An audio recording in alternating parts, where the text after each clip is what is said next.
The FBI has agreed to hack into an iPhone related to an Arkansas murder investigation. Now, this comes, remember, just days after the agency announced that it cracked a San Bernardino shooter's iPhone without Apple's help. So joining us now to talk about it is Michael Learmonth. He's the tech editor at the International Business Times.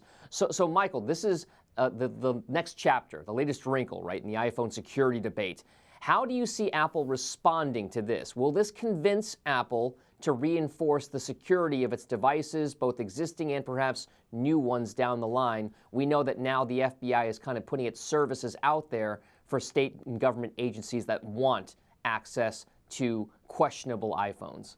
Yeah, I mean, I think the question is whether Apple will cooperate now in future investigations, now that you've got the FBI sort of hacking their products. I mean, I think the context here is there are literally thousands of iPhones and iPads and iPods locked in evidence rooms around the country, some connected to some very bad crimes. And I think over the next few weeks and months, you're going to see stories like this pop out because, the government's trying to build support for its position. I mean, why are we talking about a murder that took place in Arkansas?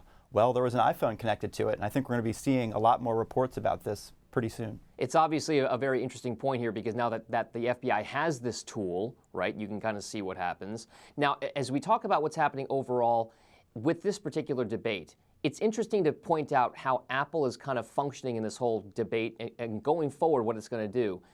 Can you tell us a little bit about what else is going on with regard to how Apple is going to perhaps use this particular instance here to beef up its existing product? Yeah, I mean, I think you're going to see, the next iPhone 7, perhaps the next iCloud, have enhanced security. And, Apple will make a decision based on how they think it will play to play those up and to make those actual selling points for their products.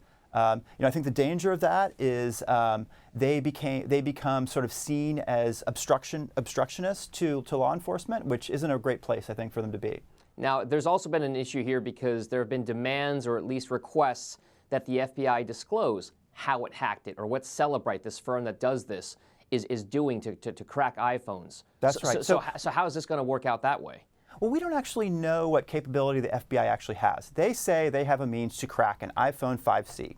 So this, and that's what they're telling us, right? We do not know exactly what they have, but this phone in Arkansas was an iPhone 6, so they may or may not be using the same technique on that phone.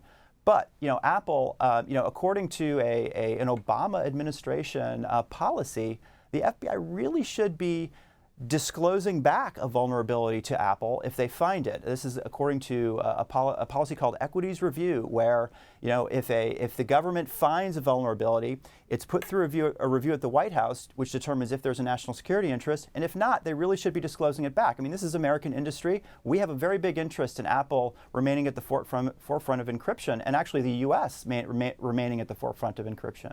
Gotcha. So it sounds like, again, this is just adding to the debate overall, I guess, fuel to the fire for whether or not national security versus device or consumer security is going to win out in the end. Michael Learmonth, thank you so much for joining us here. That's Michael Learmonth. He's the tech editor at the International Business Times. And thanks for watching. I'm Dominic.